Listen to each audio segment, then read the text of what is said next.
The big beautiful bill might not codify Doge cuts in its current form, but all of that is about to change if Elon Musk has his say. So Musk has been out of the spotlight the last few weeks as he's returned to his responsibilities at Tesla, but he broke his silence on Doge during an interview with CBS News. Take a look. Disappointed to see the massive spending bill, frankly, which increases the budget deficit, not just decrease it, and undermines the work that the Doge team is doing. I actually thought that when this big beautiful bill came along. I mean, everything he's done on Doge gets wiped out in the first year. I think a bill can be big or it can be beautiful, but I don't know if it can be both. My personal opinion. Now, it's very important to be upfront and say that President Trump and Elon Musk are on great terms. This separation was always planned from the very beginning. So Elon Musk, as a special government employee, was limited to 130 days of service, and this is true for any 365-day period. And so since Trump was inaugurated on January 20th, that set a deadline around May 30th. So Musk pulling back, returning to his duties, 100% makes sense, especially since the board of Tesla had considered replacing him because of his activities with Doge. It's really important to note that Elon Musk never bashed or blamed President Trump for the big beautiful bill. Instead, he was focused on Congress and blamed them for allowing this bill to get so expensive.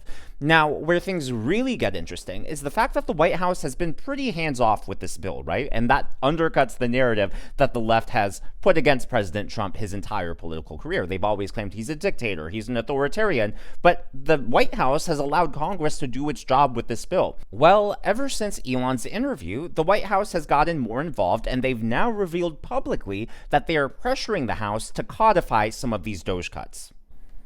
So, rumor has it that we got a big rescission package, an Elon Musk Doge rescission package coming up.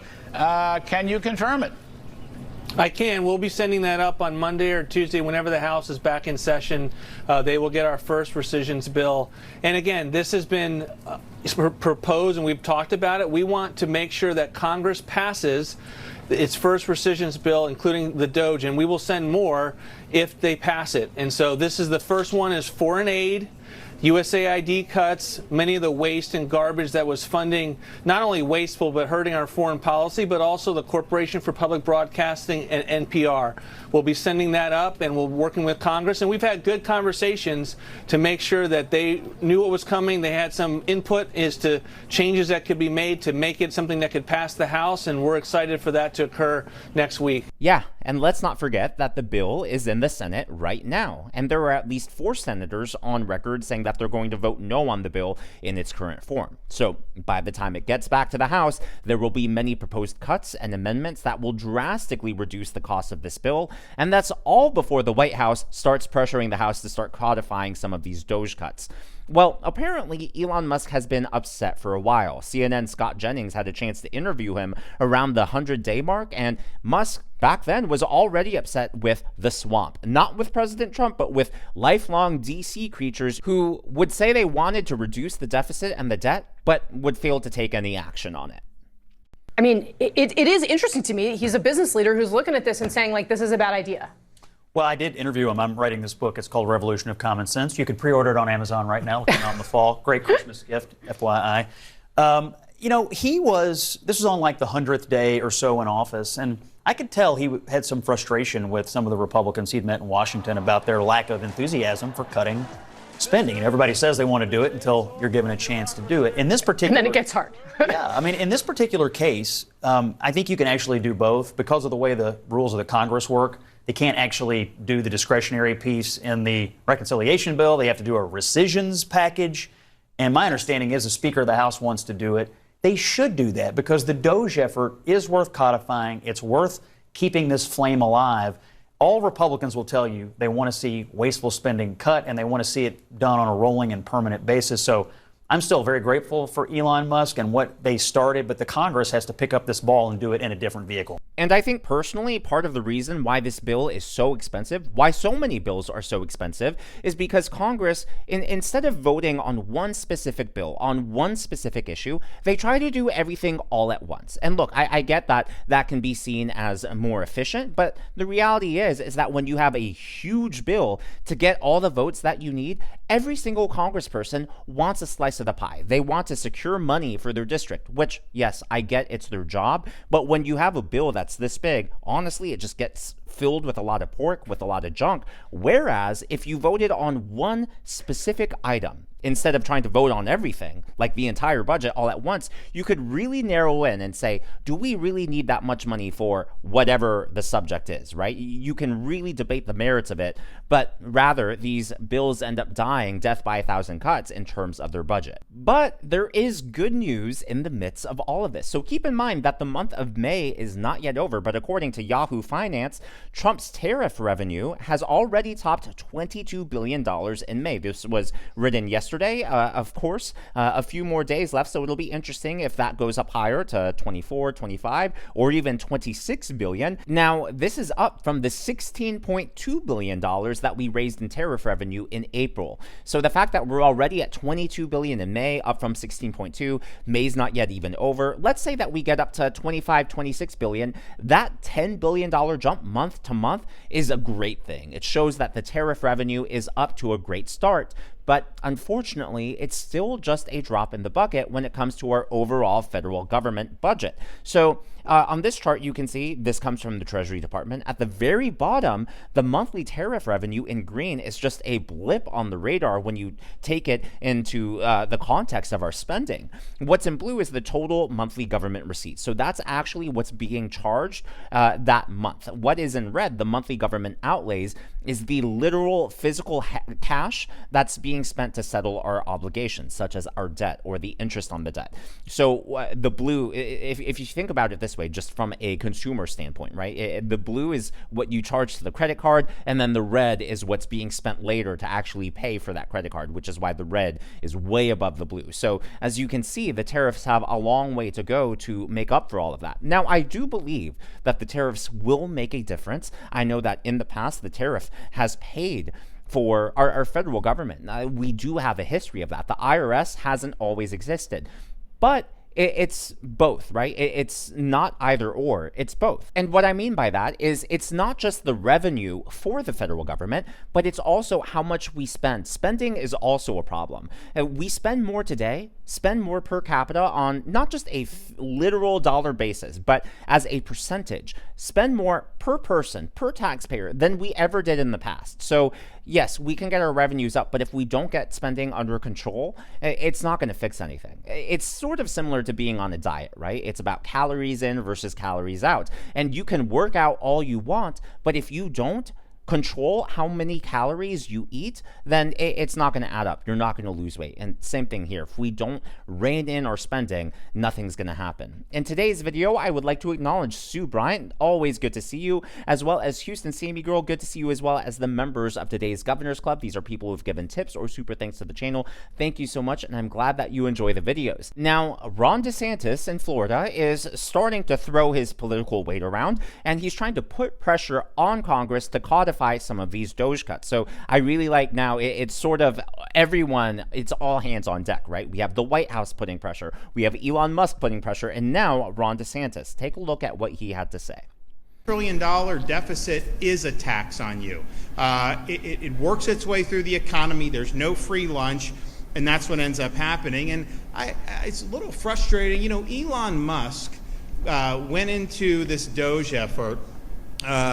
He was getting lampooned. I mean, like, they're firebombing his Tesla dealerships. Media smearing him relentlessly. His businesses suffered, all this stuff, because he basically said, look, we can't keep doing this, and we need to moderate and reduce the amount of money that the federal government is spending. And yet, we have a Republican Congress, and to this day, we're in the end of May, past Memorial Day, and not 1 cent in Doge cuts have been implemented by the Congress. That's one of the reasons why we need a balanced budget amendment to the U.S. Constitution.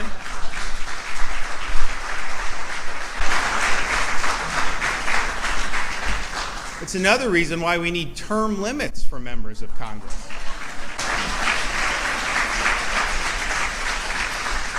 But I think what you've seen with how, and I kind of said this early on, that Doge and Elon were on a collision course with the swamp.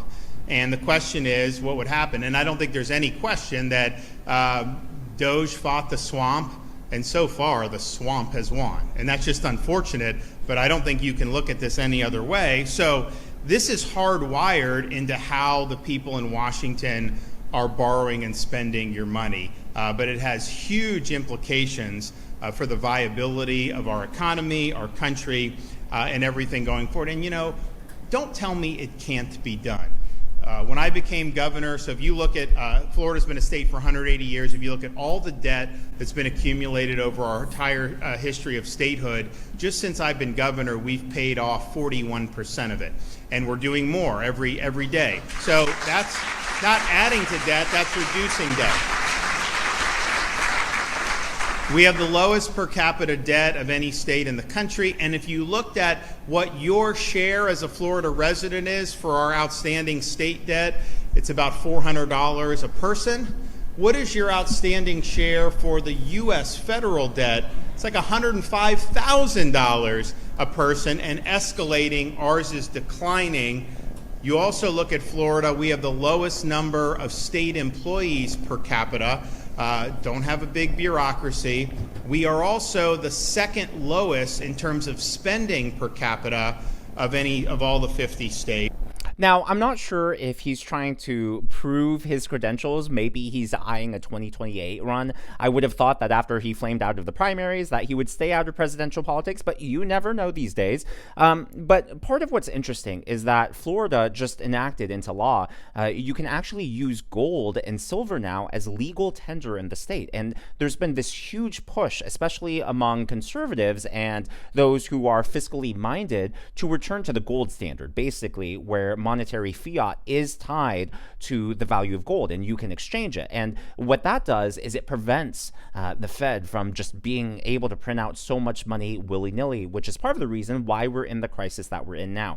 But I really like two of the things that he said. Number one, a balanced budget amendment, which would be an amendment to the Constitution where they can't pass a budget unless it's balanced or reduces the debt, reduces the deficit. Fortunately, there's a movement to call what we call a convention of states. There are, I think we only need 7 or 8 more states to agree to it, and it could happen to amend the Constitution.